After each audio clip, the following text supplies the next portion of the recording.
তোমার নাম কি? নাম বলো, তোমার নাম কি? আম্মু নাম বলো। আমি বুঝি না, জোরে বলো, আমি কানে কম শুনি। নাম কি? জোরে বলো। তুমি কি করতেছো? লাগাইতেছো, লাগাও তো। ভাঙছে কেন? লাগাও, খারাপ লাগা তুই লাগাইতে পারো? তুমি কক্সবাজার এসে কি খাইছো?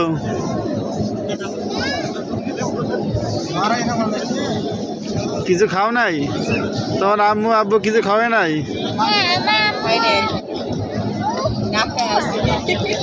তোর আম্মু খাওয়াইছে, আব্বু খাওয়াই নাই? ইস, তোমার আব্বু তাহলে তো ভালো না। কথা বলো, বলো শোনো। হ্যাঁ, আম্মু খাওয়াইছে, আব্বু খাওয়াইনি। লাগছে? আচ্ছা, তুমি ভালো থাকো। হ্যাঁ।